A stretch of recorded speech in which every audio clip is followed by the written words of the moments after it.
큰 사고가 나면 사람들은 흔히 하인리 법칙을 이야기합니다. 한 건의 큰 사고가 발생하기 전에 29건의 작은 사고가 그 전조로 발생하며 또 그 이전에 부상을 수반하지 않은 300건의 작은 사고가 발생한다는 식으로 설명하곤 합니다. 이것은 정확한 설명과 거리가 있습니다. 하인리는 1929년 자신의 논문에서 다음과 같은 현상을 소개했습니다.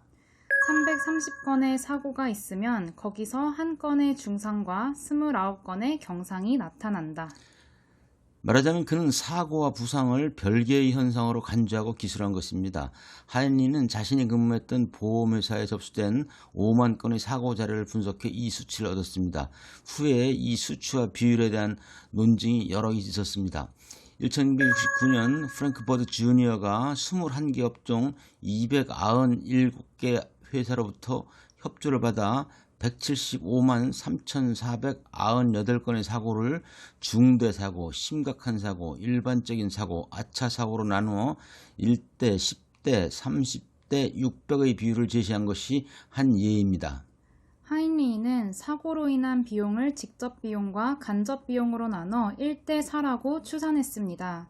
직접 비용은 자신의 보험회사에서 지급하는 보험급여액이었고 간접 비용은 사고 원인을 함께 보고한 회사 관리자들에게서 수집한 내용을 기초로 추산한 것이었습니다. 하인리 분석에 기초를 둔 행동 기반 안전관리가 있습니다.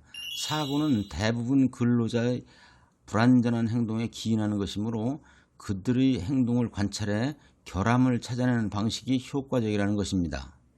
하인리히는 보험에 가입한 공장 관리자들이 제출한 1만 2천 건의 보험 청구서와 6만 3천 건의 부상 보고서를 분석했습니다.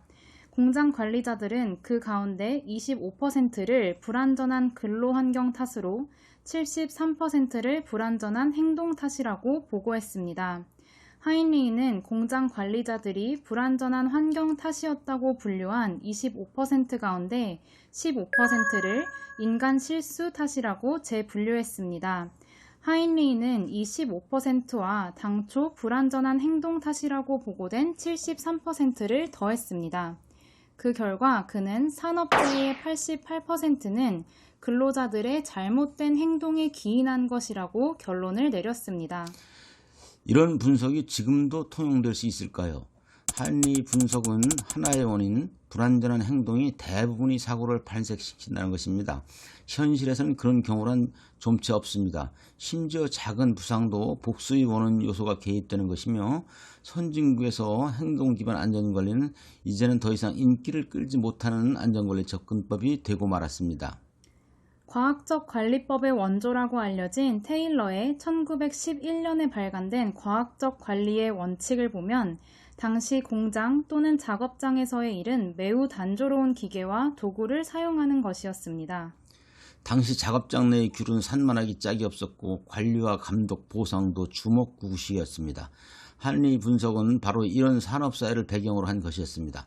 대부분의 남성 근로자들로 이루어진 일터에서 지금과 달리 조잡한 기계와 도구를 갖고 목재나 금속 가공, 화학제품이나 종이 제조, 기계 조립, 주물 제작 등을 하던 시절의 분석이었습니다. 일하는 과정이 상호 연계되는 것이 드물었고 상대적으로 독립된 작업이었다는 점에서 지금과 비교하자면 전혀 복잡하지 않은 작업이었습니다. 따라서 사고가 발생해 상해를 입더라도 대개 한 사람에 국한됐습니다.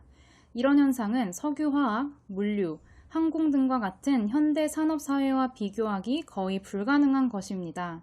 하인리히의 분석은 지금에 와서는 더는 타당할 수 없다는 것을 쉽게 알 수 있습니다. 우리는 아직도 사고가 발생하면 전문가조차도 1대 29대 300이라는 비현실적인 비율을 대내고 있습니다. 사고로 인한 비용 추계도 우리만의 계산을 위한 방식과 결론을 도출하지 못한 채 하인리히의 직접 비용 대 간접 비용 1대 4를 적용하고 있습니다. 근로자가 실수해 사고가 나고 그 바람에 근로자가 다치거나 사망한다는 식으로 치부하는 경향이 여전합니다. 우리 사회가 산업화 시대를 넘어 서비스 산업이 지배적인 정보화 사회에 접어든 지 오래입니다. 그에 맞춰 안전이라는 학문의 토착화 작업이 시급한 실정입니다. 이 시간에는 하인리의 법칙을 뛰어넘는 우리식의 안전학이 필요하다는 주제로 말씀드려봤습니다. 감사합니다.